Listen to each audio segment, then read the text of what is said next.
All right, what's up, YouTube? Playing through some Izzet Murktide. It is, in fact, Murktide. Haha, got him. Definitely one of the decks that I'm interested in playing when I'm not on Shadow, like occasionally jumping into a Murktide league, kind of seeing how it feels. I think it's the best Ragavan deck in the format because being able to back up Ragavan with like Spell Pierce, Counterspell, Force Negation, really, really nice. Get all these free, cool, interactive blue cards. You get Murktide as just a big, over-the-top threat that a lot of decks have a lot of trouble dealing with. Expressive Iteration to help you kind of grind out card advantage. Get the newly unbanned Preordained. So a lot of cool stuff going on there. You're a really good Blood Moon deck. You get access to a lot of the unfun, unfair stuff that Modern has to offer, like Fury and Subtlety and Ragavan. But it's also a deck that's like a pretty well-known known quantity. I think a lot of people have gotten a ton of games against the deck by now. They know how to play against it, play with it. But it's still fun to revisit. So we're going to go through this Murktide League we had real quick, go over some of the matches, and who knows, maybe it incentivizes you to play a little Murktide when you're not sleeving up Shadow. If you want just like a little change of pace, I think this feels a lot like old school Grixis Shadow. So it's cool to see that still like tempo-y style of gameplay function in current Modern. So we're on the play, game one. Got turn one Preordain. I've been trying to convince myself more and more often to play turn one Preordain when I can, instead of just going like all in on turn one Channeler or Ragavan. And I do find myself winning more with turn one Preordain. Now, obviously, there can be times against something like Sleep Cursed Fae where playing out the turn one Channeler would have been better. Channeler into Channeler Preordain might be able to find me turn two Delirium somehow. If I found like a fetch land off the top. But sometimes it doesn't go that way. Sometimes you want to be a little more passive. Against like Bowmaster decks, I'd rather play out the Channelers at 3/3 than play it out as a 1/1 and have it potentially get pinged down. So my opponent playing Sleep Cursed Fae, my assumption is that they're on like Flame of Anor or something to take advantage of Fae being a wizard. They've got the blue-red color already, so I don't think that's a crazy assumption. We see here Spell Stutter Sprite, also a wizard. And this awesome little stack of Subtlety or Spell Stutter. My Subtlety gets Subtletied. Spell Stutter is going to counter my Unholy Heat, but we do still have just like 6 power worth of Channelers flying in. So reasonable clock. I could have played out the Murktide here, but if my opponent has a counter spell for the Murktide, then I'm just kind of like lost in the sauce with nothing to do. So I kind of wanted to hold off to see if maybe I could find a Spell Pierce or something to force the counterspell on their side and go that route.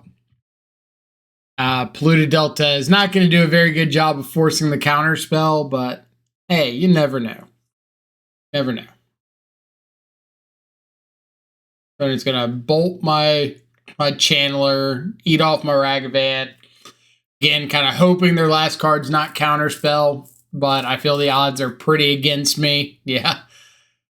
So on the bright side, opponent is at 1 life. So Lightning Bolts, really good top deck here. Additional Dragon's Rage Channelers, even like another Murktide would be pretty good. Mishra's Bauble, maybe not quite what we're looking for, but could be worse. Could be worse. Till opponent Flame of Anors me, and then not really much worse than that. Just draw 2. Iteration's good if they don't have a counter spell. But Sleep Cursed Fae looking a little bit better than I thought it would be. It's a card that I've wanted to try out in some Shadow builds here and there and just never got around to it. Which you still could try it out. I guess it's definitely not out of the picture by any means. Maybe this is my incentive to try out the Fae. Dodges turn 1 Fury. Sideboarding against wizards, I just brought in like, let me move this camera a little bit somewhere where it's like out of the way. Sideboarding against wizards, I just brought in some stuff like Fluster Storms, some of the bad counter spells. I grab the camera. Why is that not? There we go. All right, close enough.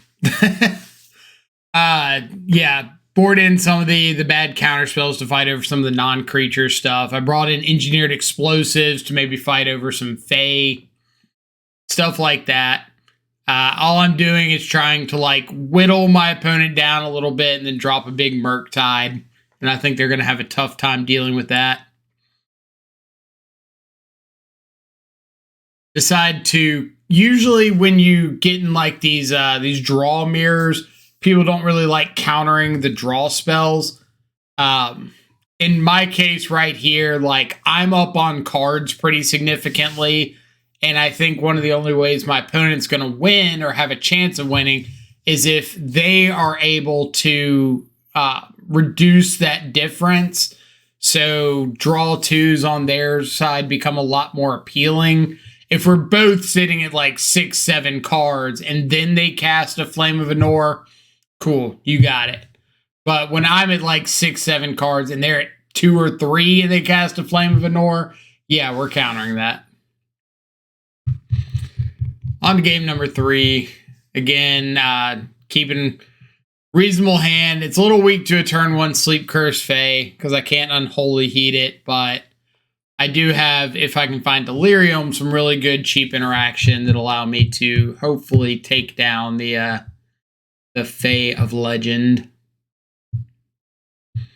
But it was cool to actually see like Sleep Cursed Fae in action. I haven't gotten to play against the card very much, so seeing my opponent like be able to utilize the untaps pretty efficiently was interesting, because now I feel like I have a little better idea of how strong the card is, and it actually is pretty reasonable. Because you're talking about a turn 1 3/3 that turn 2 you untap, pay to untap, then turn 3 you untap, and after that you just have like a 1-mana 3/3 flyer. And the second copies, as long as they came down pretty early, didn't look that bad. Like once you get past the second or third turn, you have a lot of mana going for you. Again, we're in that spot where opponent's got 3 cards to my 7. So I'm a lot more likely like this to fight over things like Expressive Iteration, Flame of Anor, because I do feel like if I can resolve those things or keep those things from resolving, I'll probably just win. Engineered Explosives, fantastic top deck here, so we can just blow up both these Fae and hold up Counterspell. Keep us from having trouble with like a top deck Murktide or something on their side if they are running Murktide. They might just be on the Fae, which is reasonable, but I've got a Murktide and a Counterspell to back it up. And opponent scoops up to that. Understandable. Big old Murktide, tough thing to deal with.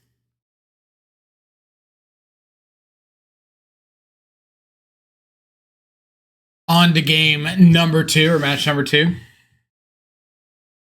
Got turn 1 Rag, little Bauble to help us find another land. Looks like opponent's on Hardened scales. Counterspell for Automaton's going to be pretty nice. Like, I do need to get some flyers in place. Hardened scales does have a little bit of a weakness to like 1-mana 3/3 flyers and Murktides.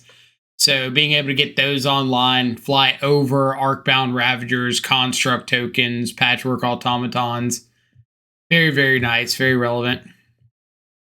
We'll bend the extra land so I can start filling up the yard for Delirium. And then here I've got the fun play of just play the Ragavan, sack the second one to Legend Rule, and be able to attack in with both my Channeler and my Ragavan with Delirium. And we'll just play out the extra Channeler, say go, and we're just hoping to find like Expressive Iteration, Lightning Bolt, Counter Spell, something like that. Opponent elects to not make a construct here. So there's just what I was hoping for. Iteration finds me a Lightning Bolt, even better. So we target the Ravager, and opponent just scoops it up there, says, you know what, I'm over it. I say, cool. Sideboarding against Hardened Scales and bring in like Furies, Dress Down, Stern Scolding, boarding out a bunch of Ragavans because they're pretty bad into all these like 2-drop modular guys and ballistas and hangerbacks and all that. Channeler, however, really, really good for the flying. Soul Cauldron, pretty problematic card to deal with. Like, the incidental grave hate that Soul Cauldron provides is a nightmare. So when my opponent doesn't play the Soul Cauldron on turn 2, that kind of means that like I have to never tap off Counterspell. I've got to be able to counter that. Big sneeze there.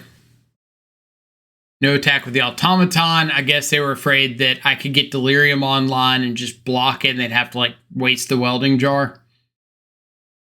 But now we've got a Dress Down for the Construct token. When my opponent puts Zabaz on the stack, I decided to go ahead and Dress Down that, because that kills the Zabaz on entry, kills the Construct token, takes off the ward for Patchwork Automaton. We did have to make a bit of a decision here. So opponent hardcast the Soul Cauldron there. I would have loved to Lightning Bolt the Patchwork Automaton while the ward was down, but I think Soul Cauldron is like the bigger menace right here, because now that they've got another Saga, they're going to have tokens, they're going to be able to make use of Soul Cauldron. So I think keeping that off the board is like the higher priority, even if I have to miss out on killing their Patchwork Automaton at the end of that turn. But hey, we're gonna untap and make them use up this Welding Jar. Try to get Delirium going for our Channeler. Murktide pretty good. Murktide and Counterspell good. And we got to go Shields Down for a turn, but I'm just kind of hoping that this Shields Down right here doesn't cost me too much. He says optimistically is staring down double Ravager.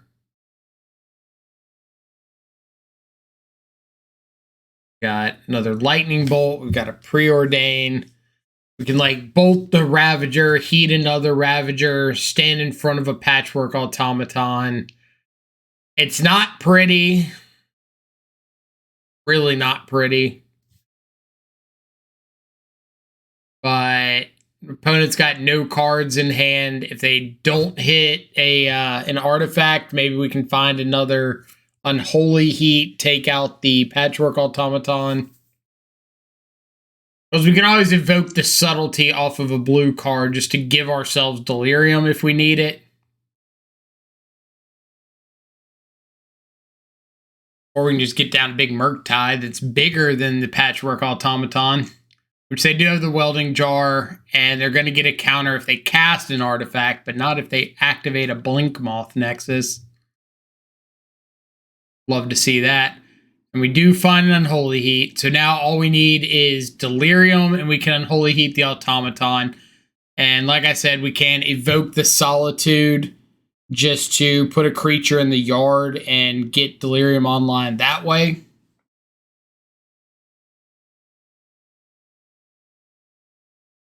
This was intentionally playing the Unholy Heat into the Automaton just to get an extra counter on the Murktide to make sure this first one forces like the Blink Moth Nexus block.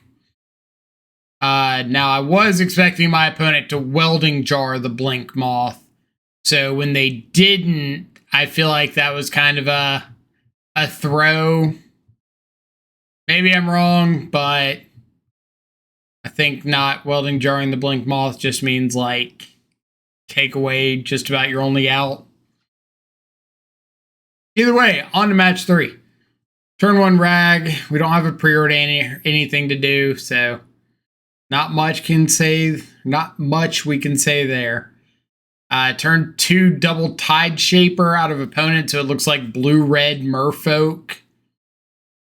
We're just gonna ping off some dudes, try to keep the board a little clear. Blue-red for Merfolk usually means like Lightning Bolt, Flame of Anor, stuff like that. Maybe Alpine Moon out of the board. Go ahead and go for the Unholy Heat while we're holding up Spell Pierce. So if they decide to Flame of Anor there, we've got that covered. And then from here on out, we're just kind of like holding up counter spells and hoping it works out. Don't need extra lands. We've got a reasonable clock going.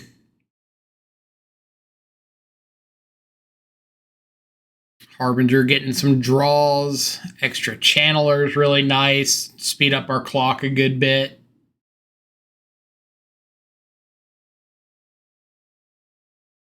Don't really care about Aether Vial too much. Like, we're kind of past the mana acceleration point of Aether Vial. And here, if opponent's willing to sack off creatures to like counter our counter spell, that's a pretty good trade-off in my book. Go ahead and take out the Hex Catcher. Or no. I guess I took out the Tidebinder for the clock. But I could have just taken out the Hex Catcher. I don't think it really matters that much. We got a Murktide off the top of our library, so I know we're going to hit opponent for like a big, sizable chunk here and then play a Murktide, and not going to be a whole lot they can do. We just need to make sure that we keep Delirium so that our channelers stay active. So that's why I'm playing this Murktide. Like, I'm only playing it big enough to present lethal with the Murktide by itself. But I'm keeping in a bunch of instants and sorceries, not only for Delirium, but if they bounce my Murktide with like another Harbinger, then I can replay it again as at least a 4/4 with Delirium again. So, yeah. Sideboarding against Merfolk. Brought in like Engineered Explosives, Furies. I didn't really have enough to take out. I took out some Spell Pierces and I think I took out Spell Snare. No, that was in the sideboard. Spell Pierce. Something else. Force Negation. And brought in like Engineered Explosives. And I think I brought in the Stern Scoldings. Because I figured if they were on blue-red Merfolk, there's a chance that they don't have Cavern of Souls.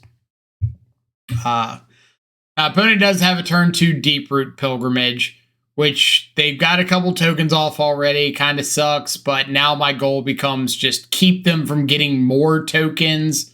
So that's why I'm bolting and heating whatever all of the non-token Merfolk that they have.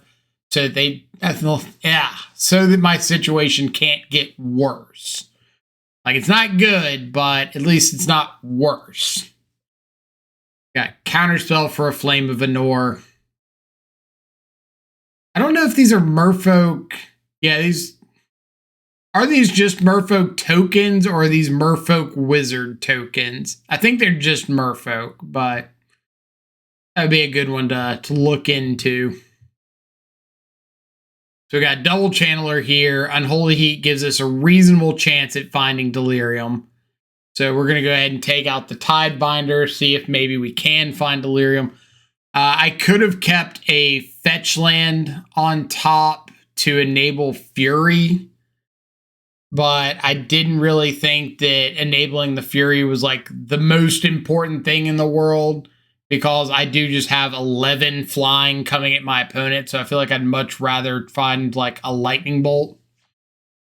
That's why I'm digging pretty hard with the iterations. We do find the bolt, so now I can just like attack in.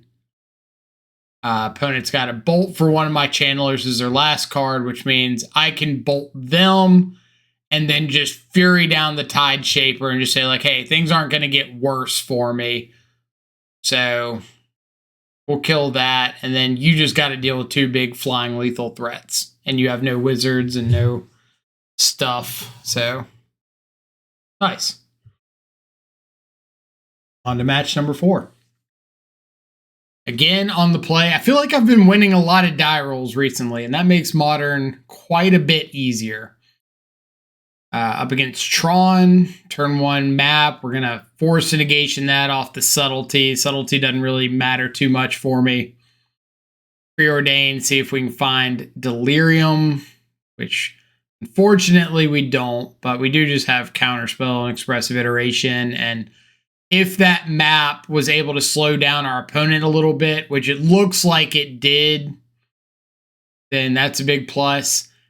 Shadow Spear out of them. So now the thought is it's Eldrazi Tron and not like normal Urza Tron. But they have Ancient Stirrings. So I'm not really sure. Might be some sort of like hybrid build of Tron. It could just be Shadow Spear for like Urza Saga, but I haven't really seen like Shadow Spear out of an Urza Tron variant, so I'm not really sure what to believe anymore. All I know is I'm going to attack my opponent really, really quickly and hold up Counterspell, and I hope that's good enough. But I would like to see a payoff here, so I know if I'm up against like regular Tron or Eldrazi Tron. So when they all is dust, that's a really good sign that this is probably Eldrazi Tron, just with Ancient Stirrings for whatever reason. So sideboarding, bringing in like Blood Moons, Cast Into the Fire, deals with the One Ring, deals with like Chalice of the Void, taking out some Unholy Heats because, hey, they're not really doing a whole lot. If I got my flyers and I don't really care about Reality Smashers and stuff like that, I'm just going to try to fly over. Opponent on a pretty big mole. As you can see, no copies of Tron lands means we're just going all in on these channelers, trying to get Delirium online as fast as we possibly can. Also helps that our opponent is not playing out like a Chalice or anything here. We don't see any Eldrazi temples, so they're all as dust, at least at the moment, is full price. Got another Dismember off the top. That's pretty okay with me when I've just got these lightning bolts. And yeah, take down Eldrazi Tron on a really big bowl.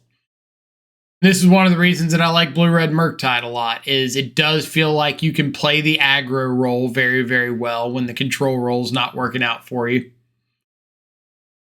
So turn 1, opponent subtleties my Ragavan. So now the thought is, yeah, Rhinos, Violent Outburst off the top pretty much confirms that.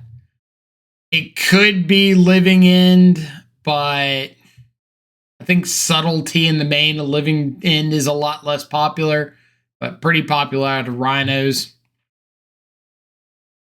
And unfortunately, we can't find our second land. We just keep finding expressive iterations. So our Dragon's Rage Channeler goes down pretty quick.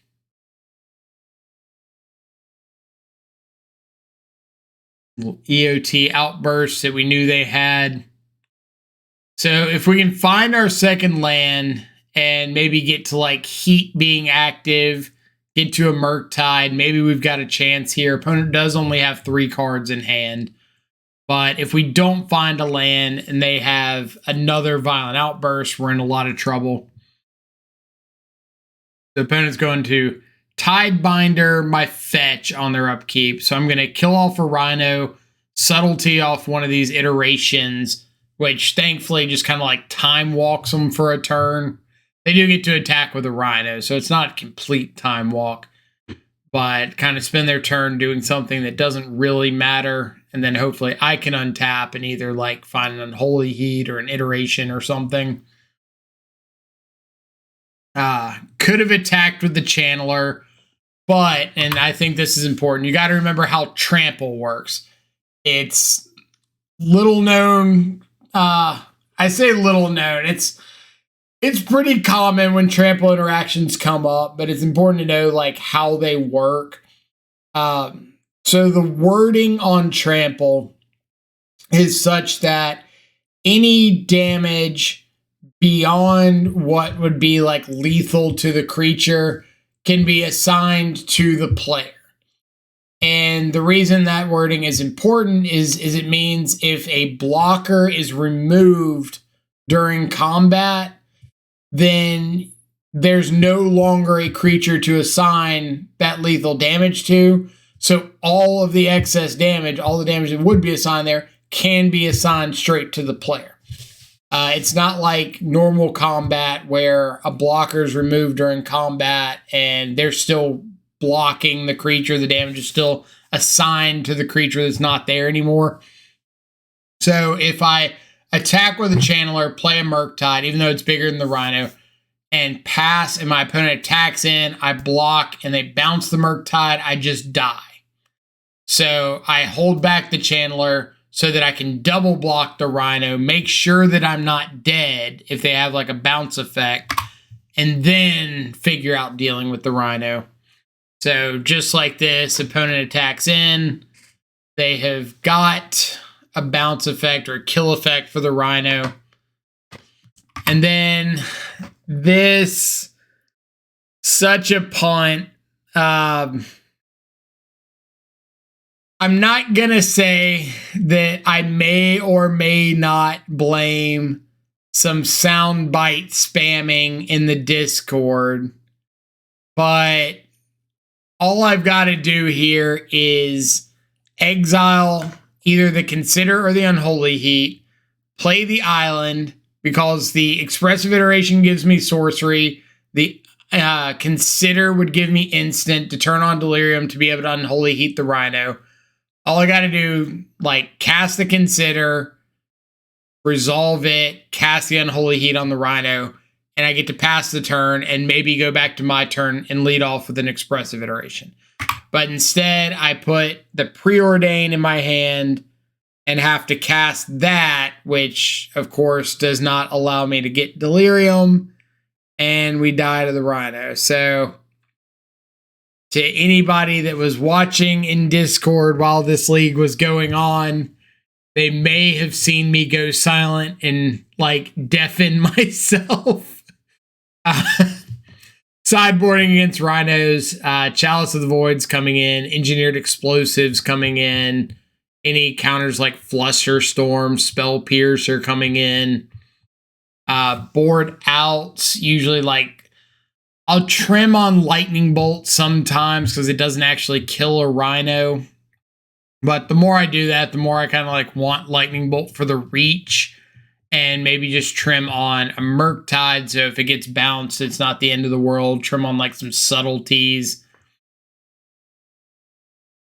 stuff like that. Might even trim on Unholy Heat because Endurance can be a nightmare card to go up against. And if you don't have Delirium, then Unholy Heat does, nothing. So if you're a longtime Murktide player and you've got sideboard guide advice against Rhinos, please let me know.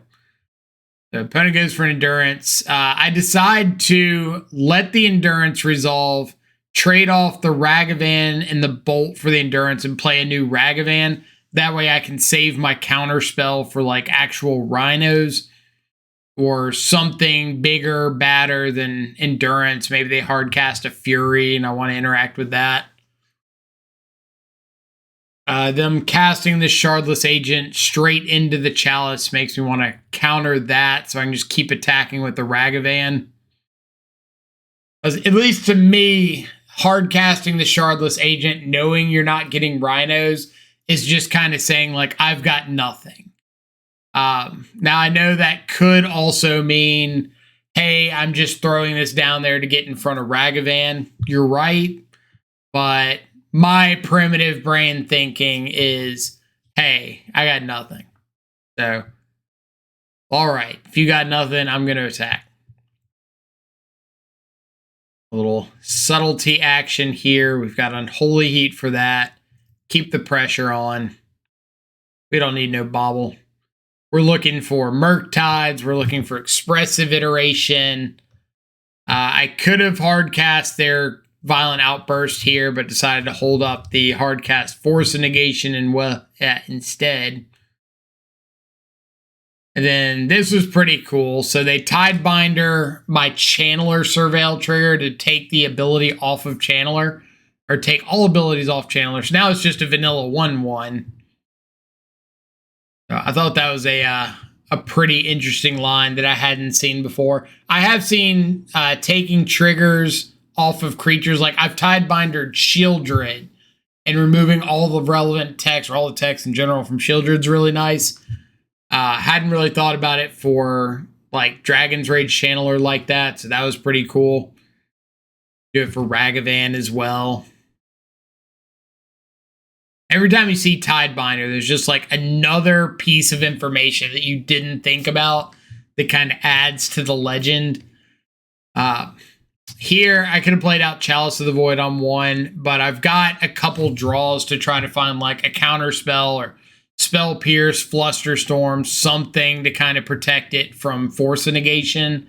So I decided to hold off a turn to do that. Now we have cast it and hold up counter spell. Delirium for our Delirium for our Channeler. Lets us get in there. Looks like opponent's got a Leyline Binding. Decided to just go ahead and fire off the counter spell on that, because I'm like, I got Chalice to protect me from Rhinos this next turn. I've got a flyer. Counter spell off the top. So if they just like hard cast an Endurance right there, it kind of sucks. But if they don't, I've got counter spell. I always love these situations because opponents always want to give you that, like, I should have considered end of turn there. Opponents always want to get like the gotcha moments of flash in, Endurance, and block instead of just main phase playing the Endurance, which I probably could not beat. But instead we get the gotcha. And we didn't get gotcha. We got counter it. You see what I mean? Either way, feeling like I'm in a pretty good spot here. I'm hitting them down to 3. I've got counter spell back up. Like, I'm sure there's plenty of things that could go wrong here. In fact, I know there's plenty of things that could go wrong here. Welcome to Magic. Okay. I think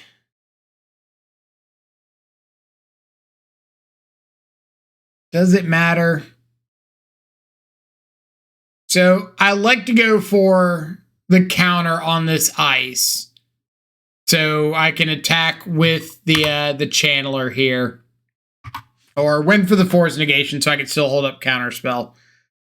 I wonder if it was better to just let the ice resolve and dash the Ragavan, since they tapped off of Mutavault there. I think if I had one more blue card so that I could pitch the Force of Negation instead of hard casting it, I would just let the ice resolve and dash the Ragavan. Because I get into this really awkward stack war where opponent gets to go for the same trick of Tidebindering my Channeler again. But this time they've got Mystical Dispute for my counterspell on their Tidebinder, which means they get to shut down my Channeler completely. They are down to 2 cards, but not having access to this Channeler means I need to find like an Unholy Heat ASAP, something to do that's relevant. I don't think there's much of a reason to hold on to cards.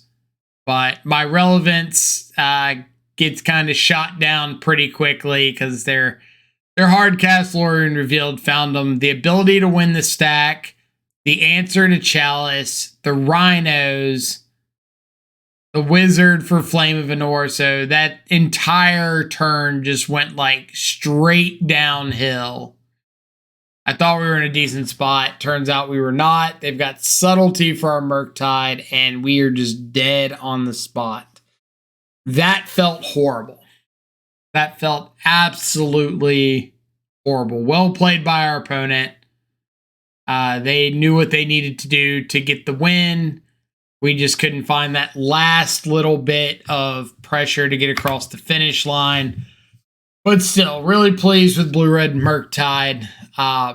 Liking the 6 1-mana cantrips. I've been trying Spell Snare in the main in the board. I've tried a Stern Scolding in the main. Haven't really found a configuration that I love with the 1-mana counters.